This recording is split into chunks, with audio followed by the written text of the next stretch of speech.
स्वागत है आपका बी न्यूज नेशन में। मैं हूं आबिद हुसैन शेख। कांग्रेस का भारत बंद आह्वान। केंद्र की गलत नीतियों के चलते नौजवान बेरोजगार हो रहे हैं। एचएमटी, एचएएल और भी कई कंपनियों से नौकरियों की छटनी की जा रही है। सरकारी नौकरियां खत्म हो रही हैं। हर जगह प्राइवेटाइजेशन किया जा रहा है। इसी का विरोध करते हुए कांग्रेस पार्टी की ओर से 8 जनवरी को भारत बंद का आह्वान दिया गया है। इसी के चलते कर्नाटका में भी हर जिले में बंद का आह्वान किया गया है।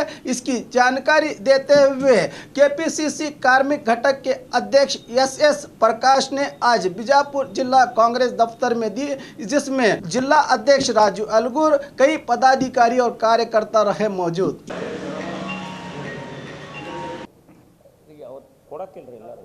ಕರೆದಂಥ ಮಾಧ್ಯಮಗೋಷ್ಠಿಗೆ ಆಗಮಿಸಿರ್ತಕ್ಕಂಥ ಎಲ್ಲ ನಾವು ನೀವೆಲ್ಲ ಕೂಡ ಸಹಕಾರ ಮಾಡೋಣ ಅಂತಕ್ಕಂಥ ಮಾತನ್ನು ಹೇಳಿ ನಾನು ಮಾತನ್ನು ಮುಗಿಸ್ತೇನೆ. ಇವತ್ತು ಕರೆದ ಉದ್ದೇಶ ಜನವರಿ 8ನೇ ತಾರೀಕು ಆಲ್ ಓವರ್ ಇಂಡಿಯಾದಲ್ಲಿ ಒಂದು ದಿವಸ ಸ್ಟ್ರೈಕ್ನ ನಾವು ಇವತ್ತು ನಮ್ಮ ಎಲ್ಲ ಸಂಘಟನೆಗಳು ಸೇರಿ ಅದರಲ್ಲಿ INDC ಲೀಡ್ ತಗೊಳ್ತದೆ. ಅದರಲ್ಲಿ ನಾವು ಕಾಂಗ್ರೆಸ್ ಪಕ್ಷದವರು ಲೀಡ್ ತಗೊಂಡು ಕರ್ನಾಟಕದಲ್ಲಿ ಎಲ್ಲ ಡಿಸ್ಟ್ರಿಕ್ಗಳಲ್ಲಿ ನಾವು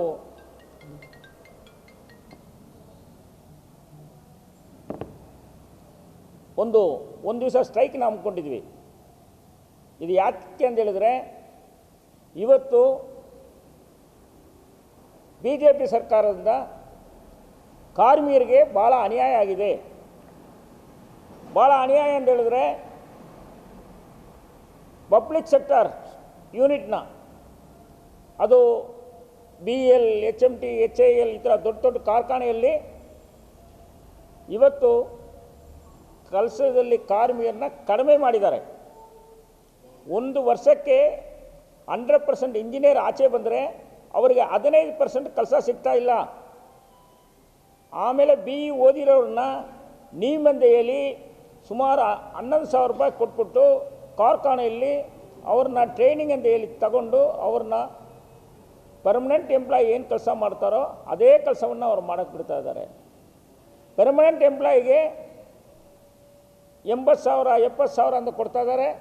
ಅದರಲ್ಲಿ ಕೆಲಸ ಮಾಡತಕ್ಕಂಥ ಕಾರ್ಮಿಕರಿಗೆ ಬೇರೆ ಕೇವಲ 11,000 ರೂಪಾಯಿ ಕೊಡ್ತಾ ಇದ್ದಾರೆ.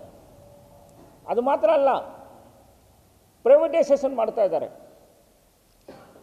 ರೈಲ್ವೇನ ಪ್ರೈವೇಟೈಸೇಷನ್ ಮಾಡ್ತಾ ಇದ್ದಾರೆ. 150 ಟ್ರೈನ್ಗಳನ್ನ ಪ್ರೈವೇಟೈಸೇಷನ್ ಮಾಡ್ತಾ ಇದ್ದಾರೆ. ಅದೇ ಥರ ದೊಡ್ಡ ಪಬ್ಲಿಕ್ ಸೆಕ್ಟರ್ನ ಪ್ರೈವೇಟೈಸೇಷನ್ ಮಾಡತಕ್ಕಂಥ ಕೆಲಸ ಮಾಡ್ತಾ ಇದ್ದಾರೆ.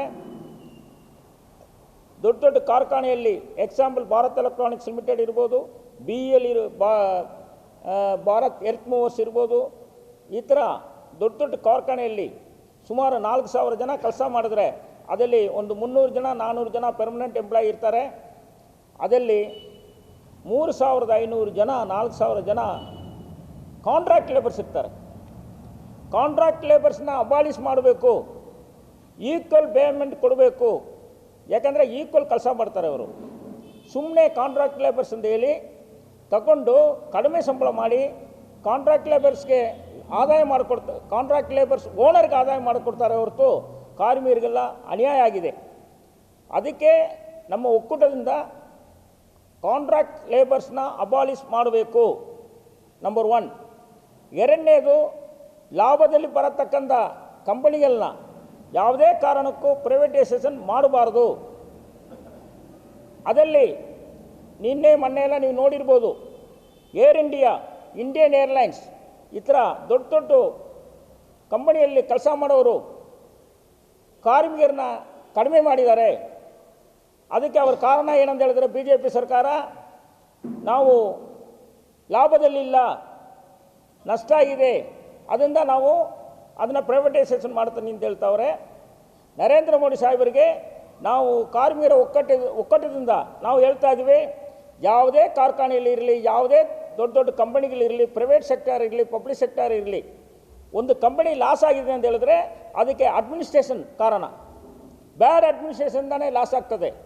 ಅದರಲ್ಲಿ ಮಾಡತಕ್ಕಂಥ ಕಾರ್ಮಿಕರು ಅವ್ರು ಏನು ಮಾಡ್ತಾರೆ, 8 ಅವರ್ ಕೆಲಸ ಮಾಡ್ತಾರೆ, ಪ್ರೊಟೆಕ್ಷನ್ ಕೊಡ್ತಾರೆ, ಅವ್ರು ಆಚೆ ಬರ್ತಾ ಇದ್ದಾರೆ. ಅದನ್ನು ಸೇಲ್ ಮಾಡತಕ್ಕಂಥದ್ದು, ಬೇರೆ ಬೇರೆ ಲಾಭ ಬರತಕ್ಕಂಥ ಕೆಲಸವನ್ನು ಮಾಡೋದು ಅಡ್ಮಿನಿಸ್ಟ್ರೇಷನ್. ಆದರೆ ಬಡವರಿಗೆ, ಕಾರ್ಮಿಕರಿಗೆ, ನೊಂದವರಿಗೆ ನೀವು ಕಡಿಮೆ ರೇಟಲ್ಲಿ ನೀವು ಮಾಡಬೇಕು, ಸಬ್ಸಿಡಿ ಕೇಂದ್ರ ಸರ್ಕಾರ ಕೊಡಬೇಕು ಅಂತೇಳಿ ಆ ಕಾಲದಲ್ಲಿ ರೈಲ್ವೇನ ಪ್ರೈವೇಟೈಸೇಷನ್ ಮಾಡಿಲ್ಲ, ಸರ್ಕಾರನೇ ನಡೆಸ್ತಾ ಇತ್ತು. ಆ ಕಾಲದಲ್ಲಿ ನನಗೆ ಗೊತ್ತಿರೋಷ್ಟು ಅದನ್ನು ಪ್ರೈವೇಟೈಸೇಷನ್ ಮಾಡೋಕ್ಕೆ ಬಿಟ್ಟಿಲ್ಲ, ಅದನ್ನು ಸರ್ಕಾರವೇ ನಡೆಸ್ತಾ ಇತ್ತು. ಅದಕ್ಕೆ ಸಬ್ಸಿಡಿನ ಸರ್ಕಾರ ಕೊಡ್ತು. ಅದು ಎಷ್ಟು ಅಪ್ಲಿಕೇಶನ್ ಇದೆಯೋ ಅದನ್ನು ಸರ್ಕಾರ ಕೂಡಲೇ ಅವರಿಗೆ ಸ್ಕಾಲರ್ಶಿಪ್, ಪೆನ್ಷನ್ ಮತ್ತು ಮದುವೆ ಪರಿಹಾರ ಈ ಥರ ಎಲ್ಲದನ್ನು ಕೂಡಲೇ ಸರ್ಕಾರ ಮಾಡಿಕೊಡ್ಬೇಕು. ಅದೆಲ್ಲ ನಾವು ಹೇಳಿ ಬರುವ 8ನೇ ತಾರೀಕು ನಮ್ಮ ಅಧ್ಯಕ್ಷರಾದ ಶ್ರೀಮಾನ್ ರಾಜು ಅಲ್ಗೂರವರು ಅಧ್ಯಕ್ಷದಲ್ಲಿ ನಮ್ಮ INDC ಮಾತ್ರ ಅಲ್ಲ, ನಮ್ಮ ಕರ್ನಾಟಕ ಪ್ರದೇಶ ಕಾಂಗ್ರೆಸ್ ಕಮಿಟಿ ಕಾರ್ಮಿಕ ವಿಭಾಗದ ಮಾತ್ರ ಅಲ್ಲ, ಅದೇ ಥರ ನಮ್ಮ ಅಸಂಘಟಿತ ಕಾರ್ಮಿಕರು ಎಲ್ಲರೂ ಒಕ್ಕಟ್ಟಾಗಿ ನಾನು ಬೆಂಗಳೂರಲ್ಲಿ ಮಾಡ್ತೀವಿ, ಇಲ್ಲಿ ಬಿಜಾಪುರ ನಗರದಲ್ಲಿ ನೀವೆಲ್ಲ ಸೇರಿಕೊಂಡು ನಮ್ಮ ರಾಜು ಅಲ್ಗೂರು ಸಾಹೇಬರು ಅಧ್ಯಕ್ಷದಲ್ಲಿ ಇಲ್ಲಿಂದ ಮೆರವಣಿಗೆ ಮುಖಾಂತರ ಒಂದು 2,000-3,000 ಜನ ಸೇರಿ DC ಆಫೀಸಲ್ಲಿ ಹೋಗಿ 11 ಗಂಟೆಯಿಂದ 3 ಗಂಟೆ ತನಕ ನೀವು ಒಂದು ದಿವಸ ಸ್ಟ್ರೈಕ್ನ ಹಮ್ಮಿಕೋಬೇಕು ಅಂತೇಳಿ ತಮ್ಮಲ್ಲಿ ಮನವಿ ಮಾಡ್ತಾ ಇದ್ದೀನಿ. ನೀವು ಇವತ್ತಿನ ದಿವಸ ಘೋಷಣೆ ಮಾಡ್ತಾ ಇದ್ದೀವಿ. 8ನೇ ತಾರೀಕು ಆಲ್ ಓವರ್ ಇಂಡಿಯಾದಲ್ಲಿ ಸ್ಟ್ರೈಕ್ ನಡೀತದೆ. ಅದರಲ್ಲಿ ಬಿಜಾಪುರ ನಗರದಲ್ಲಿ ನಮ್ಮ ಅಧ್ಯಕ್ಷರ ಮುಖಾಂತರ ನಾವು ಇಲ್ಲಿಂದ ಮೆರವಣಿಗೆ ಹೋಗಿ DC ಆಫೀಸ್ ಎದುರುಗಡೆ ಶಾಂತಿ ರೀತಿಯಲ್ಲಿ ವಿ ವಿಲ್ ನಾಟ್ ಎನಿ ತಪ್ಪು ಕೆಲಸ ಮಾಡಲ್ಲ, ಅಂಗಡಿ ಮುಚ್ಚಕ್ಕೆ ಹೋಗಲ್ಲ, ಬೇರೆ ಏನಿಲ್ಲ. ಒಂದು ಮೆರವಣಿಗೆ ಹೋಗಿ BJP ಸರ್ಕಾರಕ್ಕೆ ವಿರೋಧವಾಗಿ ಅವರಿಂದ ಕಾರ್ಮಿಕರಿಗೆ ಭಾಳ ಅನ್ಯಾಯ ಆಗಿದೆ. ಒಂದಲ್ಲ ಎರಡಲ್ಲ, ಹೇಳಿದ್ರೆ ತುಂಬ ಇದೆ, ಎಲ್ಲರಿಗೂ ಅವ್ರು ಮಾಡ್ತಾ ಇದ್ದಾರೆ. ಅದರಲ್ಲಿ ನಾನು ಏನು ಬೇಕಂತ ಹೇಳಿದ್ರೆ ಇವತ್ತು ಕರ್ನಾಟಕ ಸರ್ಕಾರದಲ್ಲಿ 8,000 ಕೋಟಿ ಇದೆ, ಅದನ್ನು ತಗೊಳ್ಳೋಕ್ಕೆ ಐಡಿಯಾ ಮಾಡ್ತಾ ಇದ್ದಾರೆ. PF ಅಮೌಂಟ್ ಲಕ್ಷಾಂತರ ಕೋಟಿ ಇದೆ, ಅದನ್ನು ತಗೊಂಡು ಬೇರೆ ಕಡೆ ಮಾಡೋಕ್ಕೆ ರೆಡಿ ಮಾಡ್ತಾ ಇದ್ದಾರೆ. ಒಂದೊಂದು ಹೇಳಿದ್ರೆ ಚಿಕ್ಕಾಪಟ್ಟೆ ಇದೆ. BJP ಸರ್ಕಾರ ಕೂಡಲೇ ಕಾರ್ಮಿಕರಿಗೆ ಅನ್ಯಾಯ ಮಾಡಬಾರ್ದು, ಕೂಡಲೇ 115 ಜನಕ್ಕೆ ಪರಿಹಾರ ಕೊಡಬೇಕು ಅಂತೇಳಿ ನಾವು ಒಂದು ದಿವಸ ಸ್ಟ್ರೈಕ್ನ ಇಲ್ಲಿ ಕಾಂಗ್ರೆಸ್ ಆಫೀಸಿಂದ DC ಆಫೀಸ್ ತನಕ ಹೋಗಿ 3 ಗಂಟೆ ತನಕ ಸ್ಟ್ರೈಕ್ ಮಾಡಿ ಅದನ್ನು ಮಾಡ್ತೀವಿ ಅಂತ ಹೇಳಿ ಅದಕ್ಕೆ ಅಧ್ಯಕ್ಷ ಸ್ಥಾನವನ್ನು ನಮ್ಮ ರಾಜು ಅಲ್ಗೂರು ಸಾಹೇಬರು ಮಾಡ್ತಾರೆ.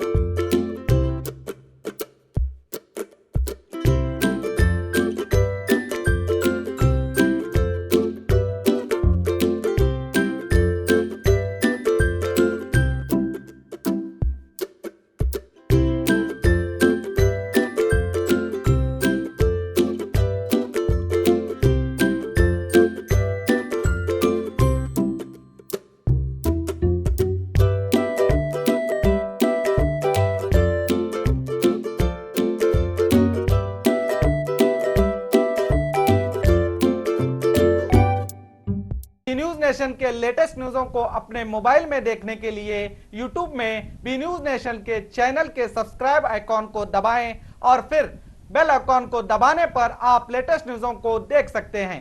ಉಚಿತ ಭವಿಷ್ಯ, ಶಾಶ್ವತ ಪರಿಹಾರ. ಪರಿಹಾರದಲ್ಲಿ ಚಾಲೆಂಜ್. ಫೋನಿನ ಮೂಲಕ ಭವಿಷ್ಯವನ್ನು ತಿಳಿಸುತ್ತಾರೆ. ಶ್ರೀ ಕೊಲ್ಲೂರು ಮೂಕಾಂಬಿಕಾ ದೇವಿ ಜ್ಯೋತಿಷ್ಯ ಕೇಂದ್ರ, ಪಂಡಿಶ್ರೀ ಮಹೇಶ್ ಭಟ್. ವ್ಯಾಪಾರದಲ್ಲಿ ನಷ್ಟ, ಸಂಸಾರದಲ್ಲಿ ಇಲ್ಲದ ನೆಮ್ಮದಿ, ಸತಿಪತಿ ಕಲಹ, ಇಂಥ ಎಷ್ಟೋ ಸಮಸ್ಯೆಗಳನ್ನು ನೀವು ಕೇಳೇ ಇರ್ತೀರ. ಹಾಗೆ ಶಾಲಾ ಕಾಲೇಜು ಮಕ್ಕಳ ಓದಿನ ಸಮಸ್ಯೆಗೂ ಕೂಡ ಇಲ್ಲಿ ಪರಿಹಾರ ಇದೆ. ಹಾಗೆ ಯಾರ ಹತ್ರನೂ ಹೇಳ್ಕೊಳಕ್ಕಾಗದೇ ಇರುವಂತಹ ಹೆಣ್ಣು ಮಕ್ಕಳ ಸಮಸ್ಯೆ ಇರಬಹುದು, ಮಹಿಳೆಯರನ್ನು ಕಾಡುವಂತಹ ಸಂತಾನ ಸಮಸ್ಯೆ ಇರಬಹುದು. ಇವೆಲ್ಲದಕ್ಕೂ ಇಲ್ಲಿ ಶಾಶ್ವತವಾದ ಪರಿಹಾರ ಇದೆ. ಹೀಗೆ ಹಲವು ಸಮಸ್ಯೆಗಳು ನಿಮ್ಮನ್ನು ಕಾಡ್ತಾ ಇದ್ರೆ ಇಲ್ಲಿ ನಿಮ್ಮ ಹೆಸರು ಮತ್ತು ಪರಿಚಯವನ್ನು ಗೌಪ್ಯವಾಗಿ ಇಡಲಾಗುತ್ತದೆ. ನಿಮ್ಮ ಎಲ್ಲ ಸಮಸ್ಯೆಗಳಿಗೂ ಕೇರಳೀಯ ಪುರಾತನ ಬ್ರಹ್ಮವಿದ್ಯೆಯಿಂದ ಕೇವಲ 5 ದಿನದಲ್ಲಿ 100% 100% ಪರಿಹಾರ ಇವರಲ್ಲಿ ಶತಸಿದ್ಧ. ಹಾಗೆ ವಿದೇಶ ಪ್ರಯಾಣ, ಸ್ತ್ರೀ ಪುರುಷ ಪ್ರೇಮ ವಿಚಾರ, ಮದುವೆ, ಸಂತಾನ, ಸತಿಪತಿ ಕಲಹ, ದಾಯಾದಿ ಕಲಹ, ಸಾಲಬಾಧೆ, ಕೋರ್ಟ್ ಕೇಸ್, ಶತ್ರುಬಾಧೆ, ಮಾಟ ಮಂತ್ರ, ದುಷ್ಟಶಕ್ತಿ ಕಾಟ, ಮನಃಶಾಂತಿ ಕೊರತೆ, ಮಾನಸಿಕ ಒತ್ತಡ, ಹೀಗೆ ಹಲವು ಸಮಸ್ಯೆಗಳು ನಿಮ್ಮನ್ನು ಕಾಡ್ತಾ ಇದ್ರೆ ನೀವು ಎಷ್ಟೋ ಜ್ಯೋತಿಷ್ಯರನ್ನ ಕೇಳಿ ಹಣ, ನೆಮ್ಮದಿ, ವಿಶ್ವಾಸನ ಕಳ್ಕೊಂಡಿರ್ತೀರಿ. ನಿಮ್ಮ ವಿಶ್ವಾಸ ಇಮ್ಮಡಿ ಆಗುತ್ತೆ, ನೆಮ್ಮದಿ ಮತ್ತೆ ವಾಪಸ್ ಸಿಗುತ್ತೆ. ಒಂದು ಫೋನ್ ಕರೆಯ ಮೂಲಕ ನಿಮ್ಮ ಭವಿಷ್ಯವನ್ನ ನೀವೇ ಬದಲಾಯಿಸ್ಕೊಳ್ಳಿ. ಕರೆ ಮಾಡಿ ನಿಮ್ಮ ಸಂದರ್ಶನದ ವೇಳೆಯನ್ನ ನಿಗದಿ ಮಾಡಿಕೊಳ್ಳಿ. ಉಚಿತ ಭವಿಷ್ಯ, ಶಾಶ್ವತ ಪರಿಹಾರ. ಫೋನಿನ ಮೂಲಕ ಭವಿಷ್ಯವನ್ನು ತಿಳಿಸುತ್ತಾರೆ. Mobile number 9535306661। अस्सलामुअलैकुम, मेरा नाम इमरान है और मैं आज आपको बताने वाला हूं कि इंग्लिश बातचीत कैसे सीखी जा सकती है। और सबसे पहले आप ये समझ लें कि मेरे बारे में ये जान लें कि मैं इंग्लिश मीडियम से नहीं हूं। I am not from English medium but I can speak English now. So बहुत सारे लोगों को इंग्लिश बातचीत करना नहीं आता, जिसकी वजह से जो है बहुत सारे मुश्किलात का सामना करना पड़ता है।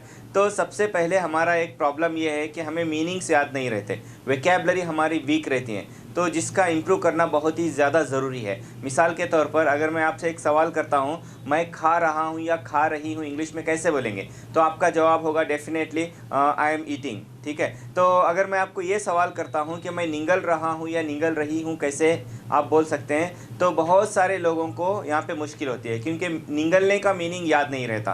तो इसलिए वोकैबुलरी मतलब मीनिंग का जो है इम्प्रूव करना बहुत ही ज़्यादा ज़रूरी हो जाता है। और एक मिसाल है और एक एग्जांपल है, मैं तैर रहा हूँ कैसे बोलेंगे, तो आपका जवाब होगा आई एम स्विमिंग। अगर मैं आपसे ये पूछता हूँ कि मैं डूब रहा हूँ कैसे बोलेंगे, तो यहाँ पर बहुत सारे लोगों को मुश्किल होती है क्योंकि डूबने का मीनिंग नहीं मालूम है। तो सबसे पहले हमें चाहिए कि हमारा वोकैबुलरी इम्प्रूव करें, मीनिंग हमारा इम्प्रूव करें। तो जो है ये इम्प्रूव कैसे किया जा सकता है, मीनिंग को कैसे याद किया जा सकता है। इतनी बड़ी डिक्शनरी लेकर के हज़ारों पेज की जो है मीनिंग्स हम याद नहीं कर सकते। तो वो सारी चीज़ें जो है हमारी क्लास में आपको सिखाई जाएगी। और दूसरा प्रॉब्लम ये है कि sentences depend on situation, sentences कैसे बनाए जाएँ। तो अगर आप ये सीख लेते हैं तो it's my challenge, you can speak English easily. तो कैसे, अभी यहाँ पे देखिए अलग अलग जुमले होते हैं, उसका सीखना ज़रूरी है। मैं आता हूँ, आ रहा हूँ, आ सकता हूँ, आ सकता था, आना चाहिए था, आ चुका हूँ, आ चुका था। ऐसे बहुत सारे जुमले हैं जो हमें मालूम नहीं है। अगर हम वो जान लें सेंटेंसेस कैसे बना सकते हैं, तो जो है इंशाल्लाह बहुत ही जो है आसानी के साथ इंग्लिश बातचीत हम कर सकते हैं। तो अगर आप जो है हमारे साथ इंग्लिश बातचीत सीखना चाहते हैं तो ज़रूर जो है ज्वाइन कीजिए हमारी क्लास को और नीचे दिए गए नंबर पे कांटेक्ट कीजिए। तो इंशाल्लाह उम्मीद करता हूँ जो है आप ज़रूर इंग्लिश बातचीत सीखेंगे। Thank you, all the best.